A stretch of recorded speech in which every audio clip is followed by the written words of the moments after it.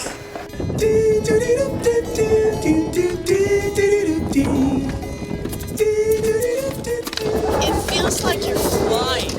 بالکل ایسا لگتا ہے جیسے آپ اڑ رہے ہوں. جب آپ یہ کام اپنے ہاتھوں کے بغیر کرتے ہیں تو بہت اچھا لگتا ہے. اس کھیل کو دراصل ویل چیئر موٹو کراس کہا جاتا ہے. یہ ویل چیئر کھیل کے مطابق بنائی گئی ہیں. میں خود کو اسکیٹ بورڈر کے طور پر شناخت کرتی ہوں کیونکہ میرے نزدیک یہ ایک کمیونٹی کی بات ہے.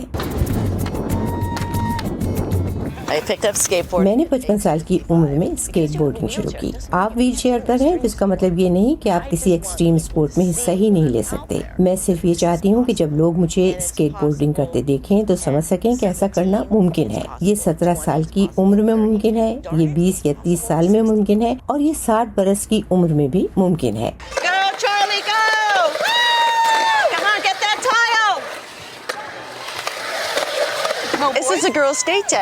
آج یہ لڑکیوں کے اسکیٹنگ کرنے کا دن ہے. اینا اور سینڈی جنہوں نے اسے شروع کیا ہے انہوں نے مجھ سے بھی شامل ہونے کے لیے پوچھا، اور مجھے لگا کہ جیسے مجھے محبت ہو گئی ہے کیونکہ مجھے بچوں سے بہت پیار ہے. میرے اپنے بچے تو نہیں ہیں لیکن مجھے لگتا ہے کہ دنیا کا ہر بچہ، لڑکے اور لڑکیاں، میری اپنی اولاد ہیں. لیکن لڑکیاں بہت خاص ہیں. لڑکیوں کے لیے میں صرف اپنے تجربے سے بات کر سکتی ہوں. مجھے بتایا گیا تھا کہ تمہیں صاف ستھرا رہنا ہے، تم یہ نہ کرو، تم وہ نہ کرو. لیکن میں اس قسم کی بچی تھی جس نے وہ سب کچھ کیا. اور آج کل لڑکیوں کو نہ صرف باہر نکلنے کی بلکہ سب کچھ کرنے کی اجازت ہے. ہمیں چوٹ لگ سکتی ہے لیکن ہم اس خطرناک سمجھے جانے والے کھیل میں شامل ہو سکتی ہیں اور اس کے ساتھ ساتھ خوبصورت بھی لگ سکتی ہیں. ان لڑکیوں کو اپنے والدین کے علاوہ کسی اور کی بھی ضرورت ہوتی ہے جو انہیں بتائے کہ وہ لاجواب ہیں، وہ ان کے ساتھ رہے اور صرف ان سے محبت کرے. اور مجھے ایسا لگتا ہے کہ میں ایک دادی یا نانی کی طرح ہوں اسکیٹ پارک میں ویل چیئر پر ایک بزرگ خاتون. میں انہیں بتاتی ہوں کہ یہ تو آپ جانتی ہیں کہ جب آپ کسی جگہ کے اوپر کھڑے ہوں تو وہ واقعی وہاں سے زیادہ بڑی نظر آتی ہے، جیسے آپ کسی کنویں کے اوپر کھڑی ہوں اور نیچے اترنا نہیں چاہتی. لہٰذا آپ کو لگتا ہے کہ آپ کی ہمت سے باہر ہے. اس کی وجہ یہ ہے کہ آپ اسے ایک مختلف زاویے سے دیکھ رہی ہیں. پھر آپ نیچے اتر کر جب اوپر نظر اٹھاتی ہیں تو آپ کو سمجھ میں آتا ہے کہ ارے یہ تو میرے قد کی وجہ سے تھا. یہ دیکھو آخر یہ کتنا اونچا ہے، تمہارے سر سے صرف چند انچ ہی اوپر ہے نا. یقیناً خواتین کو خواتین کی مدد کرنے کی ضرورت ہے. لڑکیوں کو لڑکیوں کی مدد شروع کرنے کی ضرورت ہے، اور ایسا کم عمری میں ہی ہونا چاہیے. اور میں یہاں اس فیلڈ میں اسی لیے ہوں اور ایک لڑکی سے دوسری کی مدد کرنے کے لیے کہہ رہی ہوں. آغاز اس طرح ہوتا ہے اور پھر آپ انہیں ایک دوسرے کی مدد کرتے ہوئے دیکھتے ہیں اور یہ خاصا سحر انگیز ہوتا ہے. جینیا ڈلو کی رپورٹ کے ساتھ شہناز عزیز، وائس آف امریکہ. اسی پر ختم کرتے ہیں آج کا ویو 360. اسٹے سیف اور پاکستان اور خطے سمیت دنیا بھر کی اہم خبروں اور دلچسپ معلومات کے لیے آپ آ سکتے ہیں ہماری ویب سائٹ urduvoa.com پر. یہ سارا کانٹینٹ آپ کو ملے گا ہمارے سوشل میڈیا پلیٹ فارمز پر بھی، facebook.com/VOA اردو. یوٹیوب پر ہمارا چینل ہے VOA اردو کے نام سے، اور ٹویٹر انسٹاگرام پر ہمارا ہینڈل ہے @urduvoa. اب تک کے لیے اتنا ہی. اسد اللہ خالد کو اجازت دیجیے. خدا حافظ.